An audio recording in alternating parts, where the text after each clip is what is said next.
স্বাগত এখন দুপুরে পুরো আয়োজনের সঙ্গে আছি আমরা দুইজন, আমি গালিব ইবনে রিয়াজ এবং আমি নাহিদা মিতু।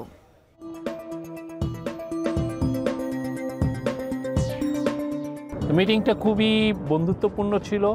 জো বাইডেন বলেছেন যে তার ফুল সাপোর্ট আছে বাংলাদেশের প্রতি। কানাডায় আরও স্টুডেন্ট যেতে পারে সেই ব্যাপারে কথা হয়েছে এবং আরও দ্বিপাক্ষিক যেই সমস্ত বিষয়গুলো সেগুলো আলাপ হয়েছে। Creating an inclusive society in Myanmar is key, where all ethnic communities can live in peace and harmony. All international, regional and national actors, including UN Security Council, ASEAN and other friends of Myanmar, need to acknowledge and incorporate in it their approach. রোহিঙ্গাদের জন্য যে মানবিক সহায়তা দেওয়ার ক্ষেত্রে যে joint action plan আছে, আজকে সেখানে মার্কিন প্রেসিডেন্ট স্পষ্টভাবে বলল তারা এই বছরের যে অ্যালোকেশন দিয়েছে তার অতিরিক্ত $199 মিলিয়ন দিয়েছে। On the 5th of August, finally, Prime Minister Sheikh Hasina to join and help us to build this. You cannot arrest somebody that you are the leader. So this is a very unique kind of a revolution that the students came out. Ghalib, জাতিসংঘ সদর দপ্তরে প্রধান উপদেষ্টা doctor Mohammad ইউনূসের সঙ্গে মার্কিন প্রেসিডেন্টের বৈঠক হয়েছে এবং সেখানে তিনি অন্তর্বর্তী সরকারকে পূর্ণ সমর্থন দেওয়ার আশ্বাস দিয়েছেন। এছাড়াও বেশ কয়েকজন বিশ্ব নেতা এবং আর্থিক সংস্থার সঙ্গেও সেখানে সাক্ষাৎ হয়েছে। এর পাশাপাশি কিন্তু ডক্টর মোহাম্মদ ইউনূস অনেকগুলো উচ্চ পর্যায়ের পার্শ্ব বৈঠকে অংশগ্রহণ করেন এবং সেখানে তিনি রোহিঙ্গা প্রত্যাবাসনের জন্য 3টি প্রস্তাব তুলে ধরেন এবং সেই সাথে তিনি সেখানে মিট দ্য ফ্রেন্ডসে তিনি বলেন যে জুলাই যে গণ অভ্যুত্থানের চেতনায় ছাত্র জনতার যেই আকাঙ্ক্ষা সেটা পূরণ করার জন্য অন্তর্বর্তী সরকার দায়িত্ব নিয়েছে। এখন দুপুরে এ নিয়ে জানাবো বিস্তারিত। বাংলাদেশ ব্যাংক যে সকল ব্যাংকের তারল্য সমস্যা রয়েছে তাদের পক্ষে কিন্তু গ্যারান্টি প্রদান করছে। এখন কোনো ব্যাংক যদি এগিয়ে না আসে, এটা আমাকে অত্যন্ত দুঃখের সাথে বলতে হবে যে বাংলাদেশ ব্যাংকের উপর তারা আস্থা রাখছে না। স্টেট ওন ব্যাংকগুলোকে দিয়ে পদ্মা ব্যাংকে যেভাবে সাপোর্ট করা হয়েছে, এক দুটি আরও ব্যাংকে যেভাবে সাপোর্ট করা হয়েছে, প্রাইভেট ব্যাংকগুলোকে না এনে এই নেটওয়ার্কের মধ্যে প্রথমে রাষ্ট্রায়ত্ত ব্যাংকগুলাই বিবেচনা করা উচিত, তারপরে মানে বড় বড় প্রাইভেট ব্যাংকগুলোকে আনা উচিত। গালিব, খোদ বাংলাদেশ ব্যাংকের মধ্যস্থতায় গ্যারান্টি চুক্তি করেও ঋণ পাচ্ছে না দুর্বল 9টি ব্যাংক। এখন পর্যন্ত 5টি ব্যাংকের আবেদন ফিরিয়ে দিয়েছে সবল ব্যাংকগুলো।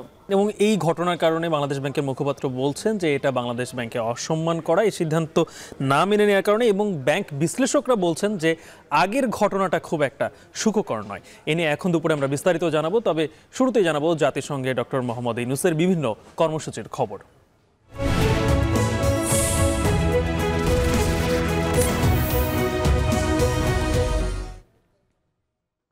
গালিব, প্রথমেই বলছিলাম জাতিসংঘের অধিবেশনে সাইডলাইনে প্রথমবার কোনো সরকার প্রধানের সঙ্গে বৈঠক করলেন মার্কিন প্রেসিডেন্ট এবং ডক্টর মোহাম্মদ ইউনূসের সঙ্গে এই বৈঠকে অন্তর্বর্তী সরকারকে পূর্ণ সমর্থন এবং সহযোগিতার আশ্বাস দিয়েছেন মার্কিন প্রেসিডেন্ট। এছাড়াও কিন্তু ছাত্র জনতার পাশে থাকারও আশ্বাস দেন জো বাইডেন। এবং এই অধিবেশনে তিনি অনেকগুলো কিন্তু দাতা সংস্থার প্রধান এবং বিভিন্ন দেশের প্রধানদের সঙ্গে সাক্ষাৎ করেছেন এবং সেই জায়গায় প্রত্যেকেই অন্তর্বর্তী সরকারকে সমর্থন জানিয়েছে বলে জানিয়েছেন প্রধান উপদেষ্টার প্রেস সচিব। নিউ ইয়র্কে আমাদের প্রতিনিধি রয়েছেন মাহমুদ রাকিব, সেখান থেকে তিনি প্রতিবেদন পাঠিয়েছেন। জাতিসংঘের ৭৯তম সাধারণ অধিবেশনে মঙ্গলবার ছিল বাংলাদেশের জন্য মাইলফলকের দিন। ইতিহাসে প্রথমবারের মতো জাতিসংঘ অধিবেশন চলাকালীন সময়ে জাতিসংঘ সদর দফতরে বাংলাদেশের সরকার প্রধানের সাথে দ্বিপাক্ষিক বৈঠকে বসলেন মার্কিন প্রেসিডেন্ট। পুরনো সকল নিয়মের বেড়াজাল ভেঙে যুক্তরাষ্ট্র প্রেসিডেন্ট জো বাইডেন আর বাংলাদেশের অন্তর্বর্তীকালীন সরকারের প্রধান ডক্টর মোহাম্মদ ইউনূসের সফল এই বৈঠক বদলে দিয়েছে অনেক হিসাব নিকাশ। মঙ্গলবার নিউ ইয়র্ক সময় সকাল 10টায় জাতিসংঘ সদর দফতরে আসেন মার্কিন প্রেসিডেন্ট জো বাইডেন। তার আগেই হাজির হন নোবেলজয়ী ডক্টর মোহাম্মদ ইউনূস। সকাল 11টায় শুরু হয় বাংলাদেশ প্রধানের সাথে দ্বিপাক্ষিক বৈঠক। 15 মিনিটের জন্য নির্ধারিত বৈঠক চলে 28 থেকে 30 মিনিট ধরে। বহুল আলোচিত এই বৈঠকে বাংলাদেশের কর্তৃত্ববাদী সরকারের পতন ও ছাত্র জনতার গণ অভ্যুত্থানের সার্বিক বিষয় তুলে ধরেন বাংলাদেশ সরকার প্রধান। বৈঠক শেষে প্রধান উপদেষ্টার প্রেস সচিব জানান, যুক্তরাষ্ট্র সরকার বাংলাদেশের অন্তর্বর্তীকালীন সরকারের পাশে থাকার পূর্ণ সমর্থন দিয়েছে। পাশাপাশি বাংলাদেশকে পুনর্গঠনেও মার্কিন সরকার সহযোগিতা করবে বলে জানান তিনি। বৈঠকে জুলাই আগস্টের ছাত্র জনতার ত্যাগের প্রতি বাইডেন বিশেষ সম্মান জানান। ছাত্র জনতার আন্দোলন ও অভ্যুত্থান পরবর্তী দেয়াল চিত্রের বই দ্য আর্ট অব ট্রায়াম্প বাইডেনের হাতে তুলে দেন ডক্টর মোহাম্মদ ইউনূস। এটা ছিল একটা রেয়ার মিটিং এবং বাংলাদেশের হিস্ট্রিতে, ইউএনজি এর হিস্ট্রিতে যে একজন ইউএস প্রেসিডেন্ট বাংলাদেশের একজন হেড অফ গভর্নমেন্টের সাথে ইউএনজি এর সাইডলাইনে কথা বললেন। মিটিংটা খুবই বন্ধুত্বপূর্ণ ছিল। জো বাইডেন বলেছেন যে তার ফুল সাপোর্ট আছে বাংলাদেশের প্রতি, বাংলাদেশের ইন্টারিম গভর্নমেন্ট, প্রফেসর ইউনূসের যে ইন্টারিম গভর্নমেন্টের প্রতি। দেশের চলমান রাজনীতি, অর্থনীতি ও আগামী নির্বাচন সহ সকল বিষয়েই যুক্তরাষ্ট্র বাংলাদেশের পাশে থাকতে চায় বলে জানান প্রেস সচিব। উনি বলেছেন যে এই স্টুডেন্টরা যদি এত স্যাক্রিফাইস করতে পারে তাহলে আমরাও তো আরও অনেক কিছু করতে পারি বাংলাদেশের জন্য। এর আগে মঙ্গলবার যুক্তরাষ্ট্র স্থানীয় সময় সকাল 9টার দিকে কানাডার প্রধানমন্ত্রী জাস্টিন ট্রুডোর সাথে সৌজন্য সাক্ষাৎ করেন ডক্টর মোহাম্মদ ইউনূস। এ বিষয়ে প্রধান উপদেষ্টার প্রেস সচিব বলেন, দুই দেশের সম্পর্ক নতুন উচ্চতায় যাবে। বিশেষ করে কানাডায় বাংলাদেশি শিক্ষার্থীদের ভিসা সহজ করার বিষয়ে অনুরোধ জানান ডক্টর ইউনূস। আমাদের দুই দেশের মধ্যে সম্পর্ক যাতে আরও উন্নয়ন হয় সেই ব্যাপারে আলোচনা হয়েছে এবং বাংলাদেশের থেকে স্যার যাতে কানাডায় আরও স্টুডেন্ট যেতে পারে সেই ব্যাপারে কথা হয়েছে এবং আরও দ্বিপাক্ষিক যেই সমস্ত বিষয়গুলো সেগুলো আলাপ হয়েছে। IMF ও বিশ্বব্যাংকের সাথেও বৈঠক সফল হয়েছে জানিয়ে প্রেস সচিব বলেন, তারা অর্থনৈতিক সব সহায়তা দিতে চায় বাংলাদেশের অন্তর্বর্তী সরকারকে। IMF এর কাছ থেকে সাপোর্ট চাওয়া হয়েছে, IMF সাপোর্ট দিতে রাজি এবং উনি স্বতঃস্ফূর্তভাবে বলেছেন যে কী ধরনের সাপোর্ট লাগলে বলবেন এবং এটাও বলেছেন যে ফ্রেন্ডস অফ বাংলাদেশদেরকে নিয়েই ওনারা একটা কোঅর্ডিনেশন মিটিংও করতে পারেন। এছাড়া এদিন ব্রাজিল, মরিশাস ও ইতালির প্রধানমন্ত্রী ও জাতিসংঘ মহাসচিবের সাথে সাক্ষাৎ করেন ডক্টর মোহাম্মদ ইউনূস। অংশ নেন রোহিঙ্গা ইস্যু ও বিশ্বে বাংলাদেশি বন্ধুদের সাথে আলোচনাতেও। ৭৯তম জাতিসংঘ সাধারণ পরিষদের অধিবেশনের মূল পর্বের এই প্রথম দিন নিশ্চিতভাবেই বাংলাদেশের ইতিহাসে মাইলফলক হয়ে থাকবে। তবে এখন দেখার বিষয়, মার্কিন প্রেসিডেন্ট জো বাইডেন সরকারের প্রশাসন ও পুরো পশ্চিমা বিশ্বের সমর্থন ও সহযোগিতাকে কাজে লাগিয়ে কতটা দ্রুত সময়ের মধ্যে বাংলাদেশের রাজনৈতিক পরিস্থিতি স্থিতিশীল করে দেশকে অর্থনৈতিকভাবে এগিয়ে নিয়ে যেতে পারে এই অন্তর্বর্তীকালীন সরকারের প্রধান ডক্টর মোহাম্মদ ইউনূস। একই সঙ্গে বিশ্বের বড় বড় আর্থিক প্রতিষ্ঠানগুলোকে কতটা দ্রুত সময়ের মধ্যে বাংলাদেশমুখী করতে পারবে এই অন্তর্বর্তীকালীন সরকার, তার দিকেও তাকিয়ে আছে পুরো বাংলাদেশ। মাহমুদ রাকিব, এখন জাতিসংঘ সদর দপ্তর, নিউ ইয়র্ক। এদিকে রোহিঙ্গা সংকট সমাধানে জাতিসংঘ মহাসচিবের নেতৃত্বে ইন্টারন্যাশনাল কনফারেন্স অফ রোহিঙ্গা করা সহ 3টি প্রস্তাব দিয়েছেন প্রধান উপদেষ্টা ডক্টর মোহাম্মদ ইউনূস। অধিবেশনের ফাঁকে রোহিঙ্গাদের নিয়ে আয়োজিত অনুষ্ঠানে প্রধান উপদেষ্টা বলেন, রোহিঙ্গাদের প্রতি যথেষ্ট সহানুভূতি থাকার পরও লাখ লাখ শরণার্থীকে আশ্রয় দিয়ে বাংলাদেশ আর্থ, সামাজিক ও পরিবেশগতভাবে ক্ষতিগ্রস্ত হচ্ছে। এদিকে মিট দ্য ফ্রেন্ডস নামে আরেকটি সাইডলাইন বৈঠকে তিনি বলেন, অনন্য এক বিপ্লবের মধ্য দিয়ে দেশ পুনর্গঠনের দায়িত্ব পেয়েছেন অন্তর্বর্তী সরকার। বাকিটা জানাচ্ছেন ঈশিতা ব্রহ্ম। মিয়ানমারের রাখাইন থেকে বাস্তুচ্যুত হয়ে আসা লাখ লাখ রোহিঙ্গা এখন অবস্থান করছে বাংলাদেশের সীমান্তবর্তী কক্সবাজার উপকূলে। মিয়ানমারের গণতান্ত্রিক সরকার কিংবা জান্তা সরকারের পক্ষ থেকে এই জনগোষ্ঠীকে ফিরিয়ে নেওয়ার তেমন কোনো আগ্রহ দেখা যায়নি কোনো সময়। ছাত্র জনতার গণ অভ্যুত্থানের পর শেখ হাসিনা দেশ ছাড়লে অন্তর্বর্তী সরকারের দায়িত্ব নিয়ে দেশের চলমান সব সংকটের মতো রোহিঙ্গা সংকট সমাধানের দায়িত্ব কাঁধে তুলে নিয়েছেন ডক্টর মোহাম্মদ ইউনূস। জাতিসংঘ সাধারণ পরিষদে অধিবেশনের ফাঁকে উচ্চ পর্যায়ের বৈঠকে রোহিঙ্গা সংকট নিয়ে উদ্বেগ প্রকাশ করে ডক্টর ইউনূস বলেছেন, সহানুভূতি থাকলেও 12 লাখের বেশি রোহিঙ্গাকে আশ্রয় দিয়ে বাংলাদেশ আর্থসামাজিক আর পরিবেশগতভাবে ক্ষতিগ্রস্ত হচ্ছে। বাংলাদেশ এই সংকটের সীমা অতিক্রম করেছে। উদ্বেগ প্রকাশ করে তিনি আরও বলেন, এখন পর্যন্ত অনেক প্রস্তাব আন্তর্জাতিকভাবে গৃহীত হলেও একজন রোহিঙ্গাও মিয়ানমারে ফেরত পাঠানো সম্ভব হয়নি। সেই সঙ্গে কমছে মানবিক সহায়তাও। or ensuring justice, repatriation of the Rohingyas, remain the only sustainable solution to the protracted crisis. We should focus on the human capital of Rohingya community so that their capacity to be reintegrated in Rakhine State is not lost with the course of time. প্রধান উপদেষ্টা বলেন, এই মানবিক সংকটের মধ্যে পরিস্থিতি আরো জটিল করছে রোহিঙ্গা জনগোষ্ঠীর তরুণ প্রজন্ম। কক্সবাজার উপকূলে বাড়ছে নিরাপত্তা ঝুঁকি। এ সময় রোহিঙ্গা সংকট সমাধানের পাশাপাশি মিয়ানমারের অভ্যন্তরীণ সংকট সমাধানে আন্তর্জাতিক সম্প্রদায়ের হস্তক্ষেপের আহ্বান জানান তিনি। বলেন, সীমান্তবর্তী অঞ্চলগুলোতে অস্থিরতা বাড়ছে, যে কারণে ক্যাম্পগুলোকে নিরাপদ রাখা কঠিন হয়ে পড়ছে।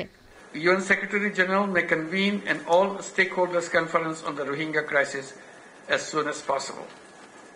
The conference should review the overall situation of the crisis and suggest innovative and forward-looking ways out. Rohingya যারা ইউথ ক্যাম্পে বড় হচ্ছে। বৈঠক শেষে সংবাদ সম্মেলনে পররাষ্ট্র মন্ত্রণালয়ের অতিরিক্ত সচিব রিয়াজ হামিদুল্লাহ জানান, রোহিঙ্গা ও বাংলাদেশে তাদের আশ্রয়দানকারী স্থানীয় জনগোষ্ঠীর জন্য যুক্তরাষ্ট্র নতুন করে প্রায় $20 কোটি আর্থিক সহায়তার ঘোষণা দিয়েছে। রোহিঙ্গাদের জন্য যে মানবিক সহায়তা দেওয়ার ক্ষেত্রে যে জয়েন্ট অ্যাকশন প্ল্যান আছে, জয়েন্ট রেসপন্স প্ল্যান বলা হয়, সেইটাতে প্রোগ্রেসিভলি আন্তর্জাতিক সমাজের যে অর্থায়নটা সেটা কমে আসছিল। আজকে সেখানে মার্কিন যুক্তরাষ্ট্র স্পষ্টভাবে বলল তারা এই বছরের যে মানে অ্যালোকেশন দিয়েছে তার অতিরিক্ত $199 মিলিয়ন দিয়েছে। এদিকে বৈঠক শেষে আরেক সাইডলাইন বৈঠকে মিট দ্য ফ্রেন্ডস অব বাংলাদেশে যোগ দেন প্রধান উপদেষ্টা। বলেন, জুলাই অভ্যুত্থানের মধ্য দিয়েই দেশ পুনর্গঠনে অন্তর্বর্তী সরকার দায়িত্ব নিয়েছে এবং কাজ করে যাচ্ছে। শিক্ষার্থীরা রাস্তায় নেমে আসায় দেশে অনন্য এক বিপ্লব হয়েছে। এছাড়া ক্লিন্টন গ্লোবাল ইনিশিয়েটিভ শীর্ষক অনুষ্ঠানেও যোগ দেন প্রধান উপদেষ্টা। এই অনুষ্ঠানে ছাত্র জনতার আন্দোলনের তরুণ নেতৃত্বদের বিশ্বমঞ্চে পরিচয় করিয়ে দেন তিনি। ঈশিতা ব্রহ্ম, এখন বিশ্ব। জাতিসংঘ পরিষদের অধিবেশনে নিজের বিদায়ী বক্তব্যে মার্কিন প্রেসিডেন্ট বলেছেন, ফিলিস্তিনিদের উন্নত ভবিষ্যতের জন্য ইসরায়েল ফিলিস্তিন দ্বিরাষ্ট্রীয় সমাধানের বিকল্প নেই। ইউক্রেন যুদ্ধে পুতিন তার লক্ষ্য পূরণে ব্যর্থ হয়েছেন বলেও দাবি জো বাইডেনের। এদিকে গাজার মতো লেবাননেও আরেকটি যুদ্ধের বোঝা বিশ্ববাসী বইতে পারবে না বলে সতর্ক করেন জাতিসংঘ মহাসচিব। আরও জানাচ্ছেন নাফি আরমান মনন। এক বছর পর আবারও বিশ্ব নেতাদের পদচারণায় মুখর জাতিসংঘের সদর দপ্তর। ৭৯তম বার্ষিক সাধারণ পরিষদের উচ্চ পর্যায়ের বৈঠকে যোগ দিয়েছেন ১৩০টিরও বেশি দেশের সরকার প্রধান। অনেকের জন্য প্রথম হলেও শেষবারের মতো এবারের অধিবেশনে অংশ নিয়েছেন জো বাইডেন। বিদায়ী বক্তৃতায় বিশ্বজুড়ে চলা যুদ্ধের ভয়াবহতার কথা তুলে ধরেন মার্কিন প্রেসিডেন্ট। গাজায় ইসরায়েলের ১১ মাসব্যাপী যুদ্ধের পক্ষে সাফাই গাইলেও জানান, ফিলিস্তিনিদের উন্নত ভবিষ্যতের জন্য ইসরায়েল ফিলিস্তিন দ্বিরাষ্ট্রীয় সমাধানের বিকল্প নেই। মধ্যপ্রাচ্যে সংঘাত ছড়িয়ে পড়া বন্ধে যুক্তরাষ্ট্র বদ্ধপরিকর বলেও উল্লেখ করেন তিনি। Now is the time for the parties to finalize its terms, bring the hostages home, and secure security for Israel and Gaza free of Hamas' grip, ease the suffering in Gaza, and end this war. Ukraine যুদ্ধে রুশ president Putin তার লক্ষ্য পূরণে ব্যর্থ হয়েছেন বলে মন্তব্য করেছেন জো বাইডেন। জানান, কিয়েভকে সমর্থন দেয়া থেকে পিছিয়ে আসবে না Washington. Putin's war has failed at his core aim. He set out to destroy Ukraine, but Ukraine is still free. He set out to weaken NATO, but NATO is bigger, stronger, and more united than ever before, with 2 new members, Finland and Sweden. এর আগে সম্মেলনে উদ্বোধনী বক্তৃতা দেন জাতিসংঘ মহাসচিব Antonio Guterres. বলেন, বিশ্বজুড়ে সরকারগুলোর দায় এড়ানোর মানসিকতার কারণে বাড়ছে বৈষম্য ও অনিশ্চয়তা। এতে যুদ্ধ ছড়িয়ে পড়েছে মধ্যপ্রাচ্য, ইউরোপ ও আফ্রিকায়। গাজার মতো লেবাননেও আরেকটি যুদ্ধের বোঝা বিশ্ববাসী বইতে পারবে না বলেও সতর্ক করেন জাতিসংঘ মহাসচিব। Gaza is a non-stop nightmare that threatens to take the entire region with it. Look no further than Lebanon. We should all be alarmed by the escalation. Lebanon is at the brink. সাধারণ পরিষদের অধিবেশনের প্রথম দিন বক্তৃতা দেন তুর্কির president Recep Tayyip Erdogan, ব্রাজিলের president Lula da Silva, কাতারের আমির শেখ Tamim bin Hamad Al Thani সহ বিশ্বের বিভিন্ন দেশের সরকার প্রধান। ৭৯তম জাতিসংঘের সাধারণ পরিষদ অধিবেশনের পর্দা নামবে ৩০ সেপ্টেম্বর। নাফি আরমান মনন, এখন বিশ্ব। শঙ্কা যেন পিছুই ছাড়ছে না দুর্বল 9টি ব্যাংকের। তারল্য সংকটে ঋণ পেতে বাংলাদেশ ব্যাংকের সাথে সম্প্রতি গ্যারান্টি চুক্তি হলেও ব্যাংকগুলোকে এখন পর্যন্ত ঋণ দিচ্ছে না কোনো সবল ব্যাংক। আস্থা ও অর্থ সংকটে গ্রাহক ও ব্যাংক সংশ্লিষ্টরা। এ ঘটনায় বাংলাদেশ ব্যাংক বলছে এটি বাংলাদেশ ব্যাংকের সিদ্ধান্তের প্রতি অসম্মান প্রদর্শন। আরও জানাচ্ছেন সেলিয়া সুলতানা। গেল 4 September Bangladesh bank governor doctor Ahsan H মনসুরের সাথে নতুন পর্ষদ সহ সবগুলো ব্যাংক ব্যবস্থাপকদের উপস্থিতিতে ব্যাংকার্স অ্যাসোসিয়েশনের সাথে বৈঠক শেষে সবল ব্যাংকগুলো সহায়তার প্রতিশ্রুতি দিয়েছিল ব্যাংকাররা। নীতিগতভাবে আমরা সবাই প্রতিশ্রুতিবদ্ধ যে হ্যাঁ, we will help the banking sector, আমরা একে অন্যকে সাহায্য করব। সেই সূত্রে তারল্য সংকট কাটাতে ঋণ পেতে গত রোববার 5 ব্যাংকের সাথে গ্যারান্টি চুক্তি সই করে বাংলাদেশ ব্যাংক। সেখানে বলা হয় ব্যাংকগুলো টাকা ফেরত দিতে না পারলে কেন্দ্রীয় ব্যাংক টাকা পরিশোধের দায়িত্ব নেবে। কিন্তু সেখানেই যেন থমকে গেছে দুর্বল ব্যাংকের ভাগ্য। শক্তিশালী ব্যাংকগুলো সংকট কাটাতে ঋণ দিতে রাজি নয়। অর্থাৎ তারল্য সংকটের সংখ্যা খুব দ্রুত কাটছে না দুর্বল 9 ব্যাংকের। ফলে পুনর্গঠিত পরিচালক পর্ষদরা পড়েছেন বিপাকে। কারণ হিসেবে ব্যাংকগুলোর পূর্বের জীবন বৃত্তান্তের কারণে আস্থার সংকট বলে মনে করেন সাবেক ব্যাংকাররা। অতীতে স্টেট ওন ব্যাংকগুলোকে দিয়ে পদ্মা ব্যাংকে যেভাবে সাপোর্ট করা হয়েছে, 1-2টি আরও ব্যাংকে যেভাবে সাপোর্ট করা হয়েছে, সোনালী ব্যাংকের মাধ্যমে ইসলামিক ব্যাংকে সাপোর্ট করা হয়েছে, অ্যাপার্ট ফ্রম সেন্ট্রাল ব্যাংক, সেগুলোর অভিজ্ঞতা ভালো না। রেগুলেটেড ব্যাংকের পক্ষে এটা কিন্তু একটা অত্যন্ত স্পর্শকাতর বিষয়। তো এই কারণে আমি ঠিক জানি না কেন তারা রাজি হচ্ছে না। আমাকে যদি বলা হতো যে বিদেশি ব্যাংকে যেহেতু আমি কাজ করেছি, আমি কিন্তু আমার যে প্রধান ঝুঁকি কর্মকর্তা কিংবা আমার যে কমপ্লায়েন্স কর্মকর্তারা, আমি নিশ্চিত জানি তারা অ্যাপ্রুভাল দিত না। ব্যাংকগুলোর পরিস্থিতি পর্যালোচনায় দেখা যায় সবচেয়ে হোঁচট খেয়ে আছে ফার্স্ট সিকিউরিটি ইসলামী ব্যাংক। চলতি হিসেবে তাদের 7,269 কোটি টাকা ঋণাত্মক। তারপরেই আছে সোশ্যাল ইসলামী ব্যাংক, 3,394 কোটি টাকার বেশি ঘাটতি এই ব্যাংকে। 2,342 কোটি টাকা ঘাটতি ন্যাশনাল ব্যাংকের। এরপরই 2,000 কোটি টাকার উপর ঋণাত্মক রয়েছে ইসলামী ও ইউনিয়ন ব্যাংক। 9 ব্যাংকের তালিকায় সবচেয়ে কম গ্লোবাল ইসলামী ব্যাংকের। তারল্য সংকট কাটাতে 5 ব্যাংকের আবেদন ফিরিয়ে দিচ্ছে সবল ব্যাংকগুলো। কেন্দ্রীয় ব্যাংক যেমন lender of the last resort আমাদের পুঁথিগত বিদ্যা অনুসারে, তেমনটি সোনালী ব্যাংকও কিন্তু যে জায়গায় কেন্দ্রীয় ব্যাংক নেই সেখানে ট্রেজারি ব্যাংকের ভূমিকা পালন করে। সো আমি মনে করি এই ধরনের স্পর্শকাতরতা কিংবা নাজুকতা এড়িয়ে যাওয়ার জন্য প্রাথমিকভাবে প্রথমে রাষ্ট্রায়ত্ত ব্যাংকগুলাই বিবেচনা করা উচিত, তারপরে মানে বড় বড় প্রাইভেট ব্যাংকগুলোকে আনা উচিত। কারণ বিষয়টি বাংলাদেশ ব্যাংকের সামনে আনা হলে বাংলাদেশ ব্যাংকের মুখপাত্র জানান, চুক্তির পরও ঋণ সহায়তা না দেয়া এটি বাংলাদেশ ব্যাংকের প্রতি অসম্মান প্রদর্শন। এখন কোনো ব্যাংক যদি এগিয়ে না আসে, এটা আমাকে অত্যন্ত দুঃখের সাথে বলতে হবে যে বাংলাদেশ ব্যাংকের উপর তারা আস্থা রাখছে না। আমরা আশা করব অত্যন্ত দ্রুততম সময়ে যারা যে সকল ব্যাংকের কাছে তারল্য সারপ্লাস আছে তারা আমাদের এই চুক্তিটার প্রতি শ্রদ্ধা প্রদর্শন করবে এবং লিকুইডিটি সমস্যায় পতিত যে ব্যাংকগুলো তাদেরকে সাহায্যের ক্ষেত্রে এগিয়ে আসবে। তথ্য বলছে এই 9 ব্যাংকের প্রতিদিনের গড় লেনদেন ফিরেছে ইতিবাচক ধারায়। সোমবার নজরদারিতে থাকা দুর্বল 11টি ব্যাংকের নেট ডিপোজিটও ছিল 800 কোটি টাকার বেশি।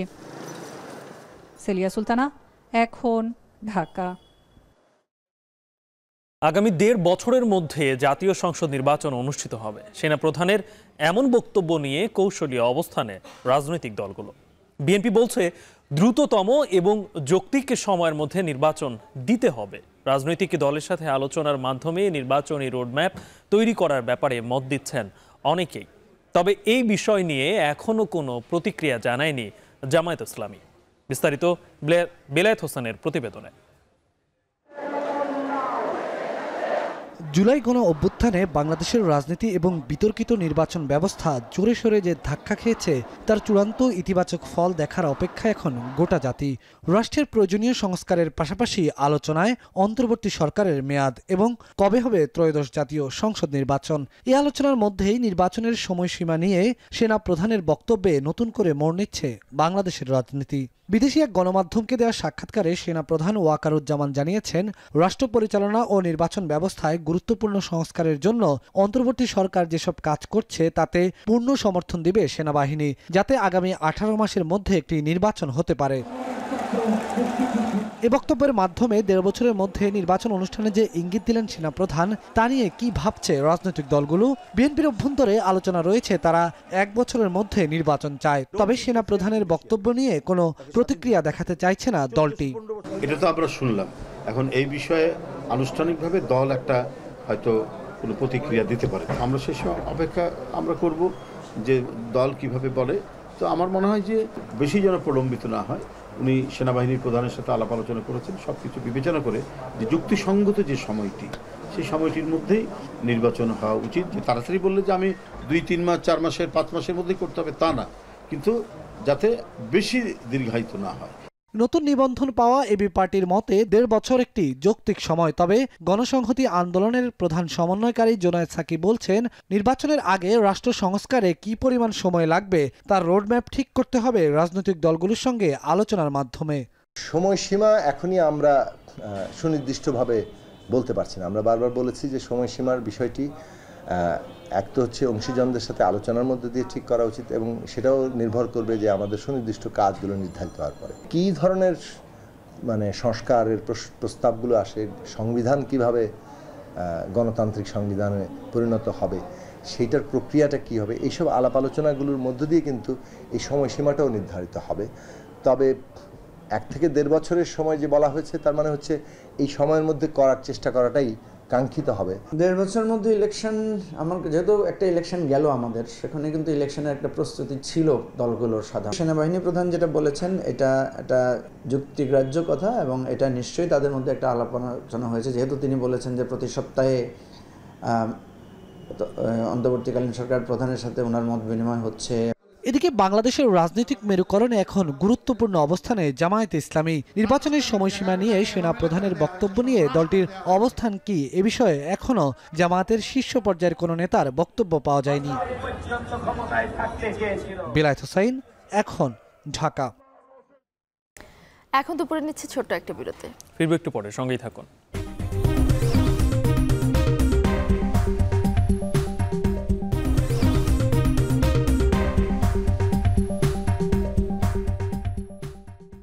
বিরতির পর আবারও স্বাগত। দেখছেন এখন দুপুর। গালিব হাজিরা বোনাস 225 টাকা বাড়ানো সহ পোশাক শ্রমিকদের যে 18টি দাবি ছিল সেগুলো মেনে নেওয়ার কারণে আজ থেকে সব কারখানা পুরোদমে চালু হয়েছে। সকাল থেকেই শ্রমিকরা কাজে ফিরেছেন। তবে আর্থিক সংকটে বেতন দিতে না পারার কারণে সাভারে এখনও 14টি কারখানা বন্ধ রয়েছে, এবং সেই একই কারণে এখন পর্যন্ত 5টি কারখানায় সাধারণ ছুটি ঘোষণা করা হয়েছে। কিন্তু এই যে সম্প্রতি যে ঘটনাগুলো ঘটলো, তার জন্য কিন্তু অনেকটাই পিছিয়ে গেছে এই গার্মেন্টস শিল্প। তারা বলছে যদি ওভারটাইম করে হলেও এই ক্ষতি পুষিয়ে নেওয়া যাবে যদি সামনে এরকম কোনো ঘটনা না ঘটে, এরকমটাই বলছেন কারখানা মালিকরা। এ নিয়ে প্রতিবেদন রয়েছে। গেল 3 সপ্তাহ ধরে শিল্পাঞ্চল আশুলিয়ায় পোশাক খাতে অস্থিতিশীল পরিস্থিতির পর বিজিএমইএ শ্রমিকদের দাবি মেনে নেয় বুধবার সকাল থেকে অধিকাংশ কারখানায় কাজে যোগ দিয়েছেন শ্রমিকরা। কর্মব্যস্ত হয়ে উঠেছে সাভারের প্রতিটি পোশাক কারখানা। স্বতঃস্ফূর্তভাবে উৎপাদন শুরু করেছেন শ্রমিকরা। এ সময় দাবি মেনে নেয় উচ্ছ্বাস প্রকাশ করেছেন তারা। তবে বেশ কিছুদিন পোশাক খাতের অস্থিতিশীল পরিস্থিতিতে যে ক্ষতি হয়েছে তা কাটিয়ে উঠতে ওভারটাইম করে ক্ষতি পুষিয়ে নেওয়ার কথা বলছেন কারখানা মালিকরা। আমাদের ন্যায্য অধিকার আমরা ফিরে পেয়েছি, আমরা এখন গার্মেন্টসে আমাদের সুষ্ঠুভাবে আমরা কাজ করতেছি। আমাদের দাবি তো সব মেনে নিচ্ছে, আমরা খুব খুশি। আমরা যদি আন্দোলন করি তাহলে এটা আমাদেরই ক্ষতি। দেখা গেছে গার্মেন্টস বন্ধ করে দিলে আমরা কই যাব? শ্রমিকদের সকল দাবি দেওয়া মেনে নেওয়া হয়েছে, আমরা এখন ভালোভাবে কাজ করতে চাই। এদিকে এখনো বন্ধ রয়েছে 14টি কারখানা, আর 5টি কারখানায় দেয়া হয়েছে সাধারণ ছুটি, যার মধ্যে 4টি ইপিজেডের। বন্ধ থাকা কারখানাগুলোর বেশিরভাগেরই আর্থিক সংকট রয়েছে বলছেন মালিকপক্ষ। আজকে সর্বমোট 14টি ফ্যাক্টরি 13 রেখে বন্ধ আছে এবং 5টি সাধারণ ছুটি ঘোষণা আছে। 14টির মধ্যে আপনার 3টি নরায়ণজি আছে, এর মধ্যে কিছু ফ্যাক্টরি আছে আপনার বেতন ভাতা সময়মতো পরিশোধ করতে না পারার কারণে বন্ধ আছে। এদিকে গাজীপুরেও পোশাক কারখানাগুলোতে কাজে ফিরেছেন শ্রমিকরা। স্বাভাবিকভাবে চলছে উৎপাদন কার্যক্রম। ফ্লোরে ফ্লোরে আবারও পুরোদমে চলছে সুই সুতোর বুনন। তবে কারখানা কর্তৃপক্ষের দাবি, শ্রমিক অসন্তোষের জেরে বিদেশি বায়ারদের নেতিবাচক প্রভাব পড়েছে পোশাক খাতে। অনেক কারখানায় কমেছে অর্ডার। বায়ারের যে একটা ছিল, অর্ডারের যে আমাদের ফ্লোটা ছিল অনেক ভালো একটা ফ্লো ছিল, কিন্তু এই কারণে এই যে আনরেস্টের কারণে লে অফের কারণে আমরা এই ফ্লো থেকে বঞ্চিত হয়েছি। দেখা যাচ্ছে বাইরের প্রতি একটা নেতিবাচক প্রভাব পড়ছে বাইরের, তারপরে এতে আমরা অর্ডারগুলো ক্যান্সেল হওয়ার সম্ভাবনা এবং অলরেডি অনেক অর্ডার ক্যান্সেল হয়ে গেছে। এদিকে আজও গাজীপুরের ছয়দানা এলাকায় একটি পোশাক কারখানার শ্রমিকরা মহাসড়ক অবরোধ করে বিক্ষোভ করেন। এতে ঢাকা ময়মনসিংহ মহাসড়কে তৈরি হয় যানজট। তবে কারখানা এলাকায় নিরাপত্তা নিশ্চিতে কাজ করছে শিল্প পুলিশ, র্যাব ও সেনাবাহিনী। শামীমা রহমান শাম্মী, এখন। চট্টগ্রামের খাতুনগঞ্জের পাইকারি বাজারে হঠাৎ চড়া চিনির বাজার। সরবরাহ সংকটের অজুহাতে 3 দিনে বস্তা প্রতি বেড়েছে প্রায় 200 টাকা। ব্যবসায়ীরা বলছেন, চট্টগ্রামের চিনির বাজার এস আলমের দখলে থাকলেও এখন প্রতিষ্ঠানটি থেকে চিনি মিলছে কম। এর প্রভাব পড়ছে বাজারে। বিশ্ববাজারেও বেড়েছে দাম। আরও জানাচ্ছেন শোয়েব রহমান। খাতুনগঞ্জের আড়তগুলোতে পর্যাপ্ত চিনি গুদাম থেকেও আসছে নিয়মিতই, তবুও দাম বাড়ছে প্রতিনিয়ত। গেল 3-4 দিনের ব্যবধানে দাম বেড়েছে প্রতি বস্তায় 200 থেকে 300 টাকা, কেজিতে 5 থেকে 6 টাকা পর্যন্ত। এ সময় এমন দাম বৃদ্ধিকে অস্বাভাবিক বলছেন খোদ ব্যবসায়ীরা। ব্যবসায়ীরা বলছেন, দেশের চিনির বাজারের 15 থেকে 20% নিয়ন্ত্রণ করে বৃহৎ শিল্প গ্রুপ এস আলম। পাশাপাশি চট্টগ্রামে একক প্রতিষ্ঠান হিসাবে বাজারে চিনি সরবরাহ করে তারা। ফলে এখানকার বাজার মূলত এস আলমের দখলে। কিন্তু পরিবর্তিত পরিস্থিতিতে বেশ কিছুদিন ধরেই এস আলমের মিল থেকে চিনি সরবরাহ কম। বর্তমানে চিনি আমদানিতে প্রতিষ্ঠানটি হিমশিম খাচ্ছে। একই সাথে চিনি পরিশোধনের কাঁচামালেরও আছে সংকট। এসব কিছু মিলিয়েই দাম বেড়েছে বলে দাবি ব্যবসায়ীদের। যারা ইনপুটার তাদের যদি ইনপুটার করার জন্য সুযোগ না দিলে মার্কেটে তো অবশ্যই এটা বেড়ে যাবে। মাল যখন আমার চাহিদা হবে তো 10 টন, আমি ওইখানে 2 টন, তখন মাল চাহিদার রেট বেড়ে যাবে না। ওই রেটটা বেড়ে যাওয়ার ওইটা যেটা বাড়বে ওইটা আমাদের গরিবের উপরে আজকে গিয়ে দাঁড়া হয়ে যাবে। বাজারে এস আলমের চিনির সংকটে অন্যান্য প্রতিষ্ঠানের চিনি বিক্রি বেড়েছে পাইকারি বাজারে।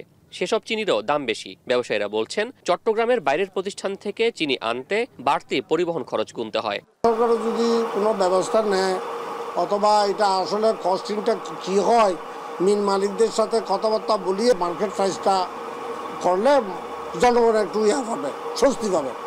এদিকে বৈশ্বিক বাজারে নতুন চিনি বর্ষ শুরু হয়েছে। চলতি মাসের শুরুর দিকে আন্তর্জাতিক বাজারে চিনির দাম ছিল $520 আশেপাশে। তবে এখন তা বেড়ে দাঁড়িয়েছে $580।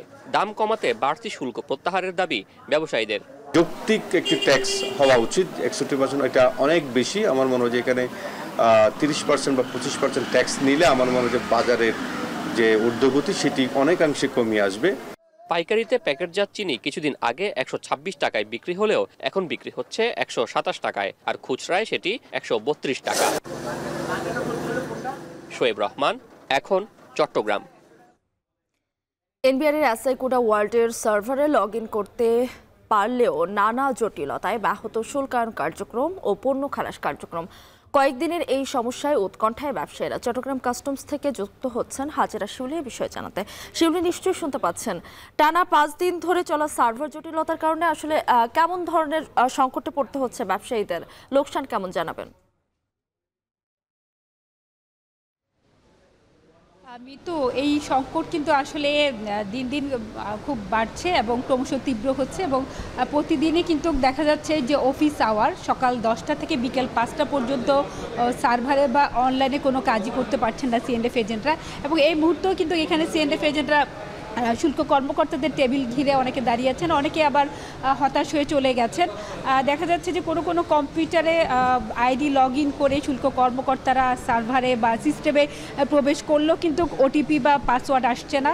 আবার অনেক সময় যে বিল অফ এন্ট্রি, আমদানি রফতানি চালানের যে তথ্যটি অনলাইনে সিএনএফ এজেন্টরা দাখিল করে থাকেন, সেই পেজে যখন তারা ক্লিক করছেন তখন সেখানে যে অনেকগুলো গুরুত্বপূর্ণ ঘর থাকে, সেই কলাম থাকে, সে গুরুত্বপূর্ণ অনেকগুলো তথ্য কিন্তু সেখান থেকে ভ্যানিশ হয়ে যাচ্ছে বা চলে যাচ্ছে।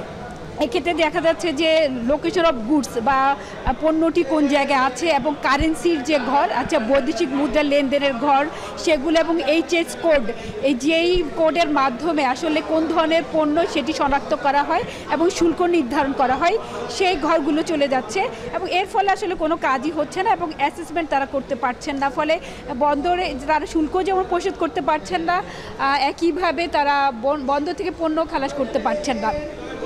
এবং গত 3-4 দিন ধরে একই অবস্থা, এবং কখনো কখনো দেখা যাচ্ছে যে তাদের যে শুল্ক যেটা নির্ধারণ করা হয়েছে সেটি পরিবর্তন হয়ে যাচ্ছে, এবং 10 লাখ টাকার শুল্ক হয়ে যাচ্ছে 80 লাখ বা 90 লাখ টাকায়। অর্থাৎ নানা ধরনের ভোগান্তি এবং জটিলতা তাদেরকে পোহাতে হচ্ছে। ফলে একদিকে কিন্তু কাস্টমস হাউসের রাজস্ব আটকে গেছে, অন্যদিকে শিপিং এজেন্টরা অনলাইনে তাদের আইজিএম সাবমিট করতে পারছেন না।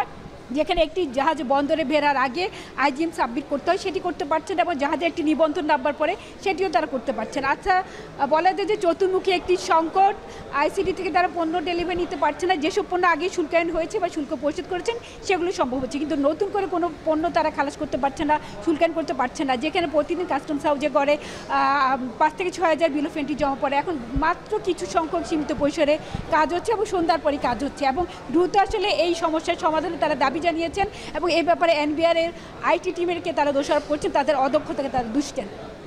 মৃত্যু এই ছিল আমার কাছে এখনকার মতো সবশেষ। চট্টগ্রাম থেকে আমাদের সঙ্গে যুক্ত ছিলেন হাজেরা শুলি, এবং এরই সঙ্গে এখন দুপুরে নিচ্ছে আরও একটা বিরতি। ফিরছি একটু পরে, সঙ্গেই থাকুন।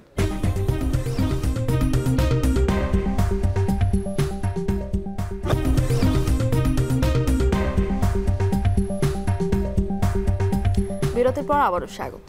আপনারা দেখছেন এখন দুপুর। রাজধানীর বাড্ডা থানার আলাদা হত্যা মামলায় সাবেক মন্ত্রী ডক্টর দীপু মনি এবং সালমান এফ রহমান, আনিসুল হক ও জুনায়েদ আহমেদ পলককে গ্রেপ্তার দেখিয়ে কারাগারে পাঠানোর নির্দেশ দিয়েছে আদালত। এছাড়া এক মামলায় সাংবাদিক মোজাম্মেল বাবুকে গ্রেপ্তার দেখানো হয়েছে।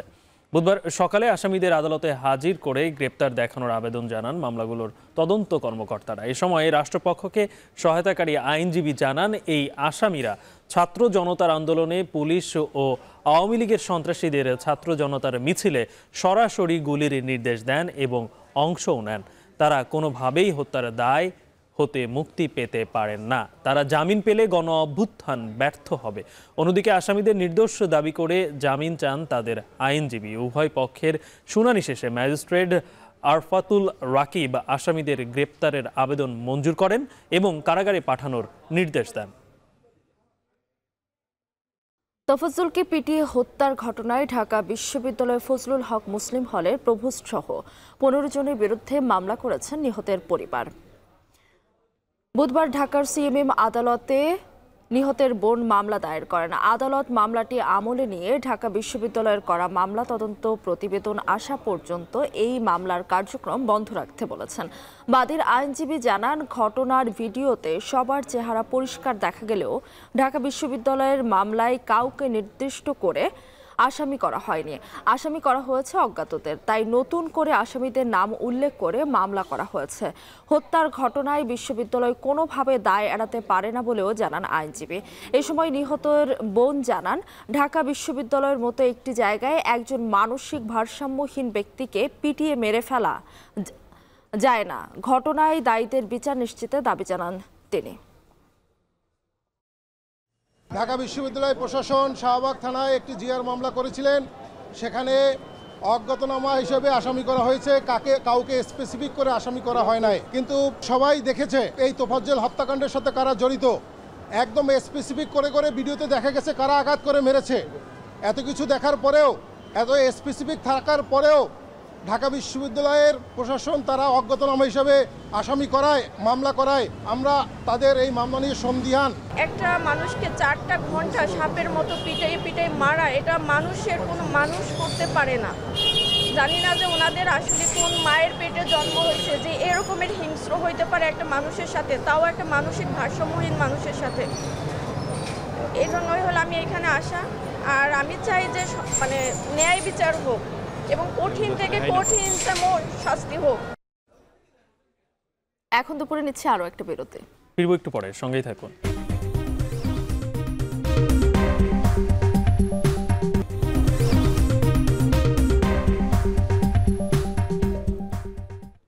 বিরতির পর আবারও স্বাগত। আপনারা দেখছেন এখন দুপুর। আন্তর্জাতিক প্রসঙ্গ। মধ্যপ্রাচ্যে স্থিতিশীলতা রক্ষার কথা বললেও গাজা লেবানন ইস্যুতে আসার কথা শোনাননি ইসরায়েলের ঘনিষ্ঠ মিত্র মার্কিন প্রেসিডেন্ট জো বাইডেন। যদিও হিজবুল্লাহ ইসরায়েল সংঘাত চাইলেই থামাতে পারে যুক্তরাষ্ট্র, বলছে লেবানন। বিশ্লেষকরা বলছেন যুক্তরাষ্ট্রের সবুজ সংকেতেই লেবাননে ইসরায়েলের হামলা। এদিকে হামলায় লেবাননে নিহতের সংখ্যা বেড়ে দাঁড়িয়েছে 569 জনে। আরও জানাচ্ছেন নুজহাত কামাল। আবারও বড় ধাক্কা লেবাননের সশস্ত্র সংগঠন হিজবুল্লাহ বহরে। রাজধানী বৈরুতে মঙ্গলবারের বিমান হামলায় প্রাণ হারান সংগঠনটির অন্যতম শীর্ষ নেতা ইব্রাহিম কুবাইসি, যার নেতৃত্বে চলছিল গোষ্ঠীটির ক্ষেপণাস্ত্র বাহিনী। লেবাননে ইসরায়েলের বিমান ও গুপ্ত হামলার জবাবে সীমান্তের ওপারে অব্যাহত হিজবুল্লাহ রকেট হামলাও। সময়ের সঙ্গে জোরালো হচ্ছে সংঘাত, যা পূর্ণাঙ্গ যুদ্ধে রূপ নেয়ার শঙ্কা। ওদিকে শুধু সোমবারের হামলায় মৃত্যুর মিছিল আরও দীর্ঘ হয়েছে। নিহতের তালিকায় নারী ও শিশুর সংখ্যা 150। ইসরায়েলি বোমাবর্ষণ থেকে প্রাণে বাঁচতে ঘর ছাড়ছেন লাখ লাখ মানুষ, জানিয়েছে জাতিসংঘ। وصلنا اليوم على الساعة 5 وتعرضنا لقصف على التوأم والله زمتنا والحمد لله يعني. إلنا عم نعاني سنة وهذه هسه تهجرنا وجينا اللي عندنا أهلنا بصيدا وتلقونا بكل ترحاب. নতুন করে ইসরায়েলের হিজবুল্লাহ বিরোধী অভিযানে সংখ্যা বাড়ছে। অবরুদ্ধ গাজা উপত্যকায় শাসক দল হামাসের সঙ্গেও ইসরায়েলের যুদ্ধ আরও তীব্র হবে এবং অস্থিরতা ছড়াবে পুরো মধ্যপ্রাচ্যে। এরই মধ্যে জাতিসংঘ মহাসচিবকে দেয়া চিঠিতে হামাস আর কোনো অস্ত্রবিরতির আলোচনায় অংশ নেবে না বলে সাফ জানিয়ে দিয়েছে। আলোচনা হলেই ইসরায়েল আগ্রাসন ধামাচাপা দেওয়ার সুযোগ পাবে বলেও অভিযোগ হামাসের। এমন পরিস্থিতিতে লেবাননে অবস্থানরত ব্রিটিশ নাগরিকদের সরিয়ে নিতে তৎপরতা শুরু করেছে যুক্তরাজ্য, সেনা পাঠাচ্ছে সাইপ্রাসে। হিজবুল্লাহ ইসরায়েল সংঘাত চাইলেই থামাতে পারে যুক্তরাষ্ট্র, বলছে লেবানন। যদিও জাতিসংঘের বিশ্ব নেতাদের উপস্থিতিতে মধ্যপ্রাচ্যে স্থিতিশীলতা রক্ষার কথা বললেও লেবানন ইস্যুতে তেমন আশার বাণী শোনাননি ইসরায়েলের ঘনিষ্ঠ মিত্র যুক্তরাষ্ট্রের president. We're also working to bring greater measure of peace and stability to the Middle East, and determined prevent a wider war that engulfs the entire region. Full-scale war is not in anyone's interest. Even if the situation has escalated, a diplomatic solution is still possible. In fact, it remains the only path. The United States is the only country that can really make a difference in the Middle East and with regard to Lebanon. The more we think about it, is the United States is the key to our, I would say, salvation. শান্তির জন্য বিশ্ব রাজনীতিতে সবচেয়ে প্রতাপশালী যুক্তরাষ্ট্রের দিকে তাকিয়ে থাকলেও মার্কিন প্রশাসনের মদদেই গাজার পর লেবাননে আগ্রাসন চালানোর শক্তি পেয়েছে ইসরায়েল, বলছেন বিশ্লেষকরা। Yes, thank you for having me. I don't think it is confusing or contradictory. The U.S. position is very clearly on the side of Israel. Israel could not have possibly waged such a strike without American green light. প্রায় 1 বছর ধরে গাজায় যুদ্ধ চালিয়ে গেলেও এখনও উপত্যকার বিভিন্ন সুড়ঙ্গ থেকে বেরিয়ে আসছে হামাস যোদ্ধারা ইসরায়েলি সেনাদের ওপর হামলা চালাচ্ছে এবং বন্দীদের আটকে রেখেছে। এই অবস্থায় নিজ দেশে জনগণের ব্যাপক তোপের মুখে থাকা ইসরায়েলি রাজনীতিবিদদের দরকার একটি বিজয়। তাই গাজায় ব্যর্থতার জেরে লেবাননে নতুন যুদ্ধের সূচনা করেছে ইসরায়েল, উঠছে এমন অভিযোগও। বরাবরের মতোই সব সমালোচনা অভিযোগ উপেক্ষা করেই লেবানিজ ভূখণ্ডে আগ্রাসনও সময় সাপেক্ষ হতে পারে বলে জানিয়েছে ইসরায়েলি সেনাবাহিনী। নুজহাত কামাল, এখন বিশ্ব। দিনক্ষণ ঠিক হলেও স্পন্সর চূড়ান্ত হয়নি বিপিএল ফুটবল ও ফেডারেশন কাপের। তবে আসর মাঠে গড়ানোর আগে পৃষ্ঠপোষক পাওয়ার ব্যাপারে আশাবাদী পেশাদার লীগ কমিটির চেয়ারম্যান ইমরুল হাসান। এদিকে ঘরোয়া ফুটবলের জায়ান্ট শেখ জামাল এবং শেখ রাসেল না খেললেও ক্লাব ফুটবল সংকটে পড়বে না বলে দাবি বাফুফে কর্তার। বাকিটা জানিয়েছেন এসকে শাওন। দেশের রাজনৈতিক পট পরিবর্তনের প্রভাব পড়েছে ঘরোয়া ফুটবলেও। ক্ষমতার পালাবদলে অনেক ক্লাবের ভবিষ্যতই অনিশ্চয়তার দোলাচলে, যে কারণে দল গোছাতে হিমশিম খেয়েছে অধিকাংশ ক্লাব। সার্বিক পরিস্থিতি বিবেচনায় বাফুফের পেশাদার লীগ কমিটি একটু দেরি করেই মৌসুম শুরু করতে যাচ্ছে। 4 অক্টোবর মৌসুম শুরুর প্রাথমিক সিদ্ধান্ত হলেও ক্লাবগুলোর দাবির মুখে সেটাকে 1 সপ্তাহ পেছানোর সিদ্ধান্ত নেয় বাফুফে, যদিও চাওয়া ছিল 6 সপ্তাহ পেছানোর। কাগজ কলমের হিসেবে আসর মাঠে গড়াতে আর 1 মাসও বাকি নেই, অথচ এখন অবধি চূড়ান্ত হয়নি স্পন্সর। যদিও শিগগিরই পৃষ্ঠপোষক পাওয়ার ব্যাপারে আশাবাদী বাফুফে পেশাদার লীগ কমিটির চেয়ারম্যান। আমরা এখন স্পন্সর ফাইনাল করতে পারিনি লিগের জন্য এবং ফেডারেশন কাপের জন্য, যেহেতু একটা পরিবর্তিত পরিস্থিতি, সবাই একটু সময় চাচ্ছে। আমরা বেশ কিছু কর্পোরেট হাউসের সাথে কথা বলছি, হয়তো কিছুদিনের মধ্যে আমরা লিগের স্পন্সর সংক্রান্ত ঘোষণা দিতে পারি। স্পন্সর ছাড়া বিপিএল মাঠে গড়ানোর নজির অবশ্য আছে, সেটা 2007 সালে। তারপর থেকে বিভিন্ন প্রতিষ্ঠান লিগের পৃষ্ঠপোষক হয়েছে, তবে লম্বা সময়ের জন্য কেউই থাকেনি। এবার বড় দুটি টুর্নামেন্টের স্পন্সর ব্যবস্থা না হলেও প্রথমবার হতে যাওয়া 1 ম্যাচের চ্যালেঞ্জ কাপের রূপরেখা প্রায় চূড়ান্ত। স্পন্সর থাকবে চ্যালেঞ্জ কাপে, এটা আমাদের প্রক্রিয়া প্রায় সম্পূর্ণ। তো স্পন্সরের অনুরোধে এই মুহূর্তে আমরা নামটুকু প্রকাশ করছি না। এদিকে নতুন মৌসুমে বেশিরভাগ ক্লাবেই বিদেশি ফুটবলারের উপস্থিতি তুলনামূলক কম। ঢাকা আবাহনীর মতো ক্লাব দেশিদের উপরই আস্থা রেখেই মৌসুম শুরু করবে। তাছাড়া ঘরোয়া ফুটবলে একসময় রাজত্ব করা শেখ জামাল আর শেখ রাসেল ক্রীড়াচক্রের মতো ক্লাব এবারের আসরে খেলছে না। তারপরও এবারের মৌসুমকে সাদামাটা বলতে নারাজ লীগ কমিটির চেয়ারম্যান। বিদেশি প্লেয়ার না থাকলে যে লিগটা সাদামাটা হবে, আমি কিন্তু সেটাতে বিশ্বাসী না। যেহেতু একটা পরিবর্তিত পরিস্থিতি আসছে, 2-1টা ক্লাব অংশগ্রহণ নাও করতে পারে বা তাদের হয়তো সমস্যা আছে, এবং আমি মনে হয় না যে এতে কোনো বাংলাদেশি ফুটবলে কোনো সংকট তৈরি হবে কিংবা লিগের ক্ষেত্রে কোনো নেতিবাচক ভূমিকা থাকবে। তবে তার চাওয়া দ্রুতই মাঠের খেলায় ফিরে আসুক পুরনো দুই ক্লাব। আমরা সভাপতি চাইবো যে কোনো ক্লাব যেন ফুটবল থেকে হারিয়ে না যায়, সেটা আমাদের অবশ্যই চাওয়া। এসকে শাওন, এখন ঢাকা। বেশ কিছু দল শেষ করছি এখন দুপুর। এখন টেলিভিশন ওয়েবসাইটে দেখতে ভিজিট করুন www.এখন.tv। ফেসবুকে চোখ রাখুন facebook.com/tv.এখন, আর ইউটিউবে লাইভ দেখতে ভিজিট করুন youtube.com/c/এখন tv।